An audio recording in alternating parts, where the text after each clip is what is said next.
it's scary to have a direction, to have devotion. It takes faith. Leaning into that faith is what reorientates your being around a different way of experiencing life, a different way of goal setting that isn't the discipline of the mind, but the devotion of the heart.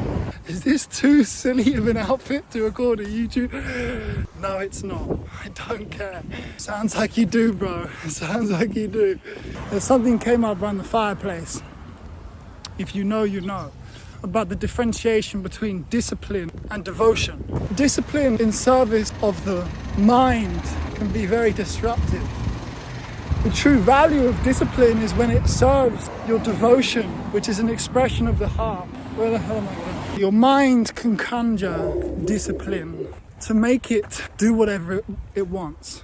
And if you know something about the mind, you probably don't want to give the mind tools of its own reinforcement. In the last video, I was talking about how habit is an added benefit of living by the heart, because each moment you do what's required to stay awake, to stay conscious. Devotion is a much purer fuel source. When you run off devotion, you tap into these reserves. It's an entirely different vibration, different essence, because of where it originates from. And it originates from a place much deeper and much more powerful than the discipline of your mind. And that's the devotion of your heart. And that's something much more unstirring, foundational for a being to be built upon.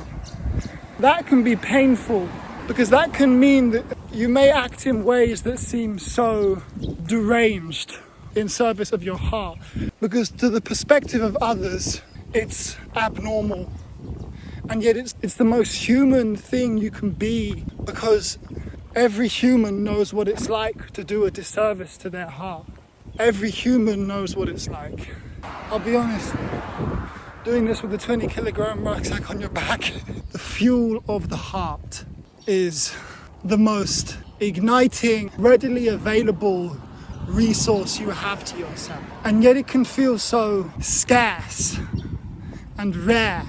How can the most essential and natural way of being be the most difficult? I had this dream when I was fasting where I was stuck in a youth detention prison. And I don't dream often, so when I started dreaming again, I started writing these things down because I felt like something was talking to me. And I noticed that the geographical location of this prison I was in was actually the place of my home. And I remember this sensation as I was escaping this prison with my best friends. And as we were driving away in this police truck, right, this one was vivid. And I woke up twice and went back to sleep and went into the same dream. I remember the second chapter of this dream, this hopelessness about not being in the driving seat of my own life and actually feeling scared of the fact that I'd broken out of my own prison, because now I needed to know where I was going to go.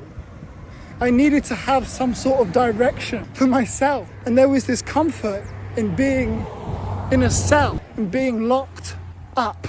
At the same time, I knew how painful it was going to be to sacrifice my youth, my living, and what that cell stood for. Either way, you either face the difficulty living true to yourself and true to your values and the challenges that brings, versus the difficulty living a life based off of falsity, which anyone that feels a true calling to be alive senses that it's better off to take the challenge of establishing your own path versus the discomfort of living in a cell, your own disorientation, because it's scary to have a direction, to have devotion. It takes faith. Leaning into that faith is what reorientates your being around a different way of experiencing life,